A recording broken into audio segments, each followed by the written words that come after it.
हर माह आने वाला प्रदोष व्रत भगवान शिव की कृपा पाने का सबसे बड़ा दिन होता है। शुक्रवार को पड़ने वाले व्रत को शुक्र प्रदोष व्रत कहते हैं। इस दिन किए जाने वाले प्रदोष व्रत से सुख समृद्धि और सौभाग्य का वरदान मिलता है। प्रदोष व्रत की पूजा शाम के समय प्रदोष काल में की जाती है। यह प्रदोष सूर्यास्त से लगभग 1 घंटा पहले का समय होता है, जो प्रदोष काल कहलाता है। धार्मिक ग्रंथों के अनुसार प्रदोष व्रत करने से भगवान शिव शंकर की पूर्ण कृपा प्राप्त की जा सकती है। इससे जीवन में किसी प्रकार का अभाव नहीं रह जाता। भगवान शिव को ज्ञान और मोक्ष का दाता माना जाता है, अतः अध्यात्म की राह पर चलने वालों को प्रदोष व्रत अवश्य करना चाहिए। अब है शुक्र प्रदोष व्रत की कथा। एक नगर में 3 मित्र रहते थे, राजकुमार, ब्राह्मण कुमार और तीसरा धनिक पुत्र। राजकुमार और ब्राह्मण कुमार विवाहित थे। धनिक पुत्र का विवाह हो गया था, लेकिन गौना उसका शेष था। एक दिन तीनों मित्र स्त्रियों पर चर्चा कर रहे थे। ब्राह्मण कुमार ने स्त्रियों की प्रशंसा करते हुए कहा, नारीहीन घर भूतों का डेरा होता है।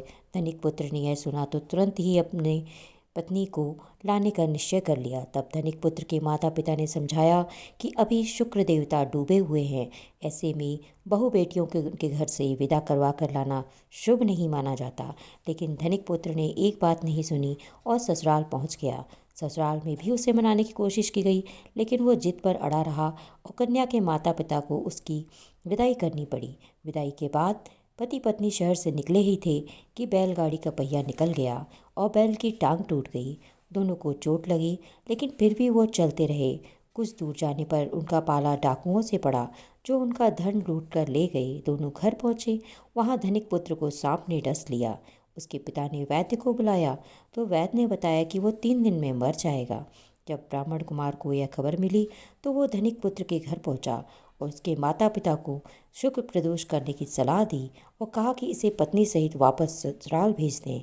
धनिक ने ब्राह्मण कुमार की बात मानी और ससुराल पहुंच गया, जहां उसकी हालत ठीक होती गई। यानी शुक्र प्रदोष के महात्म्य से सभी घोर कष्ट दूर हो गए। इस तरह कथा सुने अथवा सुनाएं तथा कथा समाप्ति के बाद हवन सामग्री मिलाकर 11 या 21 या 108 बार ओम ह्रीं क्लीं नमः शिवाय स्वाहा मंत्र से आहुति दें। इसके बाद शिव जी की आरती तथा प्रसाद वितरित करें। उसके बाद भोजन करें। कहा जाता है कि शुक्रवार को प्रदोष व्रत सौभाग्य और दाम्पत्य जीवन में सुख समृद्धि भर देता है।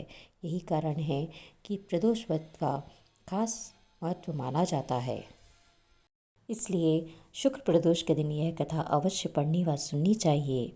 आपको मेरी ये कथा कैसी लगी कमेंट करके बताइएगा। मेरे चैनल पर नए हैं तो सब्सक्राइब करना बिल्कुल भी ना भूलें, लाइक भी करें और इस कथा को शेयर भी करें।